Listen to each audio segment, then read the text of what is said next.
Smartphone हूँ। आपका बचपन चुरा लूंगा, आपकी जवानी भी चुरा लूंगा। जो जो आपको मेरी लत लगती जाएगी, त्यों त्यों मैं आप पर हावी होता जाऊंगा। सबसे पहले मैं आपकी आंखें खराब कर लूंगा, फिर आपकी नींद चुरा लूंगा। धीरे धीरे मैं आपका स्वास्थ्य भी खराब कर लूंगा। मैं स्मार्टफोन हूँ, मेरा इस्तेमाल समझ कर करना।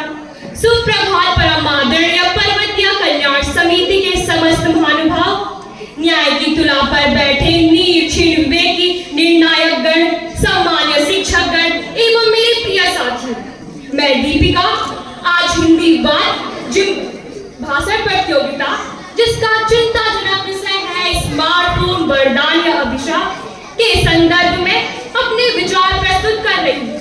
स्मार्टफोन जो हमारे घरों और स्कूलों में घुस गया है। महोदय, आज स्मार्टफोन ने निसंदेह ही संचार में क्रांति ला दी है, लेकिन बच्चों पर इसका प्रभाव बिल्कुल भी हावी नहीं है। आज मैं ऐसे माता पिता के लिए अपना वक्तव्य कहना चाहूंगी जिनके पास अपने बच्चों के लिए समय नहीं होता है। जब बच्चों को माता पिता के समय की आवश्यकता होती है, जब वे बेचैन रहते हैं, रोते हैं, तो उनके माता पिता उनके हाथ में स्मार्टफोन थमा देते हैं ताकि वे शांत हो जाएं। एक रिसर्च जिसे एक पुस्तक के जरिए प्रकाशित किया गया, इस पुस्तक का नाम है अंडरस्टैंडिंग योर चाइल्ड ब्रेन। इस रिसर्च में यह लिखा गया है कि 8 साल से कम उम्र वाले जो बच्चे स्मार्टफोन का प्रयोग करते हैं, उनकी याददाश्त बाकी बच्चों की तुलना में बहुत कम हो जाती है और ऐसे बच्चे बड़े होकर चिड़चिड़े हो जाते हैं। इन्हें मोटापा से लेकर डिप्रेशन, एंजाइटी, अटेंशन डिफिसिट जैसी बीमारियों का सामना करना पड़ता है। मैं सभा में उपस्थित सभी बुद्धिजीवियों से प्रश्न पूछना चाहूंगी, क्या वे अपने बच्चे को खाना खिलाने के लिए, सुलाने के लिए कोई नशा देते हैं ताकि वे चुपचाप खाता रहे और सोता रहे? तो आप सभी का उत्तर होगा नहीं, हम ऐसा गलत कदम कैसे उठा सकते हैं। लेकिन यह स्मार्टफोन किसी नशे और नींद की गोली से कम नहीं है। महोदय, शराब के सेवन से व्यक्ति का लीवर खराब होने लगता है, लेकिन स्मार्टफोन से उसका मन मस्तिष्क दोनों खराब हो जाता है, जिसे नकारा नहीं जा सकता।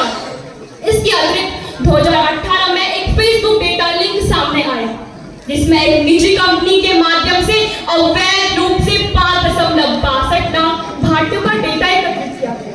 यह घटना इस बात की ओर संकेत देती है कि स्मार्टफोन का लापरवाही पूर्ण प्रयोग करना कितना घातक सिद्ध हो सकता है। परंतु महोदय, जैसा कि एक तलवार की धार में दोनों ओर के प्रभाव होते हैं, वैसे ही स्मार्टफोन हमारे जीवन में वरदान और अभिशाप दोनों रूप में उपस्थित है। आधुनिक कवि संजय ने क्या खूब लिखा है, प्रकृति सुंदर है आज भी उन्मुक्त है पंछियों की उड़ान।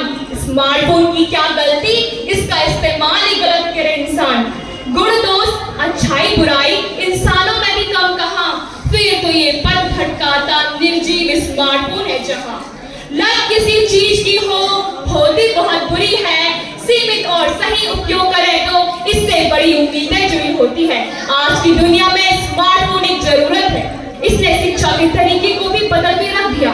ऑनलाइन क्लासेस, शायद इसी शब्द से मैंने अपने पूरे विचारों को प्रकट किया।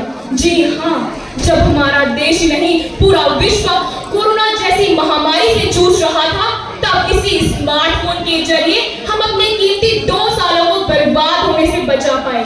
महोदय, यदि आपको याद होगा, पिछले वर्ष हमारे देश के ओजस्वी तेजस्वी प्रधानमंत्री श्री नरेंद्र दामोदर दास मोदी जी ने एक सेमिनार रखा, इसका विषय था परीक्षा पर चर्चा।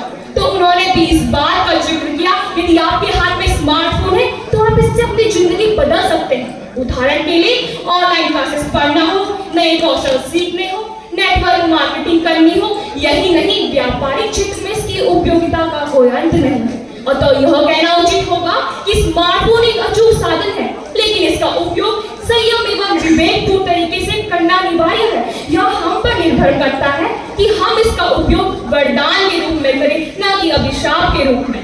महोदय, अब आप ही बताइए, यदि आपके हाथ में दीपक दे दिया जाए तो चाहे तो आप इस दीपक से प्रकाश कर सकते हैं और चाहे तो आप इस दीपक से आग लगा सकते हैं। यह व्यक्ति की मानसिकता पर निर्भर करता है। इन्हीं शब्दों के साथ धन्यवाद।